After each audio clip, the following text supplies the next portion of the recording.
Hi everyone, it's Jerry. This is game one from the 2016 World Chess Championship match between our current champion Magnus Carlsen, playing on the white end, and challenger Sergey Karjakin. This match is a race to 6.5 points to determine a winner. These two are fighting not only for the title of World Chess Champion, but also for a $1.1 million prize pool, where the outright winner would walk away with 60% of that.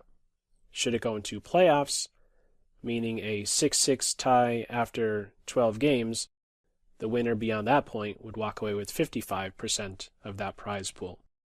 What more to add? The time controls for each of these games. Both players begin with 100 minutes. Should move 40 be reached, each player would gain an additional 50 minutes. Should move 60 be reached, each player would gain an additional 15 minutes. There is also a 30-second increment throughout, meaning when you make a move, you gain 30 seconds. So let's see how this game one of this match would play out. Carlsen opening with d4, Karjakin replying with knight f6, bishop to g5. Trompowsky opening, looking for a quick minor piece imbalance. We have that as early as move 4. In fact, two key imbalances are now present, one related to the knight for bishop exchange and the other related to pawn structure. White having the better of the two structures, black having a nice positive in that of the bishop pair. D takes c, knight c6, bishop b5, and now e6, looking to simply regain the material. White allows this, spends some time striking at black's center. It's important not to be too greedy here as white, trying a move like b4 to defend c5, as this provides a hook for black, allows black to strike and open up the position where the more pawn exchanges that are on board, the more likely that these two bishops will thrive. So, c4 instead, not allowing some rook activity as well, with the a file being opened up. b4 would allow that, right? b4, a5. Instead it's c4. D takes c, and now knight to d2. One thing to factor in these positions is, well, who's going to have the safer king? It'll be white. When you castle kingside, this is a perfect home, whereas black, not so much. It is split somewhat. There are some deficiencies here, some holes present on black's kingside. h6 and h5, to name both of them. Knight to d2. What is this doing? Well, maybe white is not so welcome to a queen exchange, sensing that maybe a bit more long-term, a king can be vulnerable on this side of the board. So it makes some sense to make black work a little bit to, let's say, get the queens off. Knight to d2 avoids the queen exchange. Black regains the pawn. White gets on with some more development. This pawn isn't going anywhere. He could be picked up at any moment. He is struck at twice, defended 0. Black castles. It's not the only move. Black can invest a move with, let's say, c3 in order to split up the a and b pawns. That was another possibility, not something black went with, instead electing to get some more development in. Castles on board. Both sides castle. And now knight to a5. Rook c1, piling up on this point some more. There is maybe some ideas connected with the rook being the one who recaptures, and then all of a sudden we can have the queen rook potentially being an attacking force against the black king.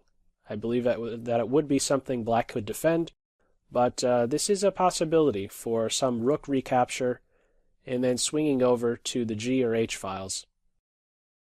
Bishop e7 is a nice move. The bishop is vulnerable on c5. It is unprotected there, and on what is soon to be a completely open file once he is picked up on c4. Queen c2, hammering away at this pawn, hit 4 times now, defended only once. He'll drop off at any moment. Bishop d7, there go the light square bishops. Queen c3. This was something that I did not expect. It is striking at the knight. And yeah, I thought knight takes pawn here, but I guess it could be a little bit awkward, this pin. You could play queen to e2. Knight takes c4, rook takes c4. Could have several exchanges, and in the end, black has mobilized their pieces. This rook is not yet playing. So white tries for something else. Queen c3 strikes at this unprotected knight. And now the computer suggests b6, but instead the move queen d5 is played, which is perfectly fine. In fact, once it's played, you maybe have a better understanding of why queen d5 instead of b6. What are some of the differences? Well, the key difference here is that the queen is also observing the e4 square. Let's keep in mind that queen c3 is striking at the knight, but also this guy here on f6. And maybe the knight is just a moment away from adding some more fuel to that point. Queen d5 not only defends the knight, but prevents knight e4. I like that move a real lot. Knight takes c4 was the follow-up. We now have several exchanges on board. Queens are gone. It's an endgame. You need to contest these open files. Black goes with the f-rook so that the king can get towards the center a bit more efficiently, pivoting on f8. White doubles. Very simplified before we even reach move 20. Rook d7, preparing to defend a rook on the 7th with rook d7. White cannot go straight in for this right away because that would be a mate in 1 and 2. So first, g3. And this is one of the, let's say the second, I don't know, one of the first points in the game that I thought it was interesting, this advance, this endgame position at least. Why g3? Why not g4? G4 is often a desirable move to, let's say, combat black's idea of expanding with this lead double pawn, to kind of stretch those pawns out. If f5 is played now, white could capture, and this would not be a good transformation for black, having double isolated pawns. These you could quite easily see these dropping off. Why not g4 to clamp down on this f5 idea? Well, by playing just g3, white keeps open the option for a rook swinging over to h4. Let's keep in mind one of the key weaknesses in black's position. It's minor, but it's still there, and that is the h pawn. That's an isolated pawn, and it is a pawn that will constantly need the support of pieces.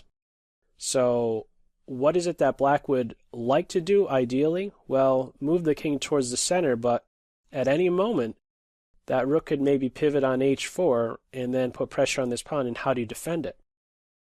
That's one of the key differences, I believe, between g3 and g4. The pawn's still on g3, this remains a possibility. First, black plays rook to d7, defending now a rook entry. King to f1, and now f5. So, with this move, black is expanding with that doubled pawn. It's also providing a new square for the bishop to one day offset the knight. King e2, bishop f6. Also, bishop observes the h4 square. It's a very strong piece. These two are offsetting as it stands right now. I'm not really focused so much, in my eyes, I'm not seeing it as, what does not capture my attention here so much is the knight and bishop, but rather the rook positions. And I see it as white having the slightly more active rook. This rook is in a defensive posture, and this is one that could kind of poke around a little bit, throw some jabs at the black pawns. Right now, everything is under control. This is a fine position, but I see it as white who is still trying for maybe a little something. See how play follows. First, it's b3. Okay, saving a pawn. Black gets the king involved. Now h3, preparing a possible g4 move. Now, what might be your knee-jerk reaction to this move? If white wants to play g4, obviously you play h5. That's what I thought. There may be a drawback connected with this. This was an instructional point for me to see. h6 was the move played. Not preventing g4. Why? If the pawn is on h5, this guy, again, he is isolated, and he may turn out to be a target. He will likely be more vulnerable on h5 instead of this h7 or h6 square. Why is that the case? Well, this knight can maybe reposition one day to f4, right? This pawn on h5 can also be fixed. Get your pawn on h4, threaten to, or just put your knight on f4, and that's an issue for black. He may very well drop off. So, in other words, not so fast, black. Not so fast to try and stop the g4 advance. Instead, it's the move h6.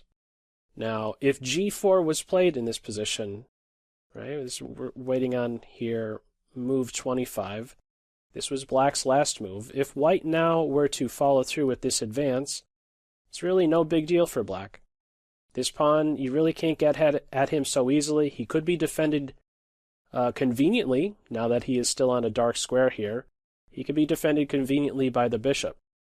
Maybe bishop g7 one day if necessary, but it's tough to see how you even, as white, put pressure on the h6 pawn. The key point, h5 should not be played on this move 24.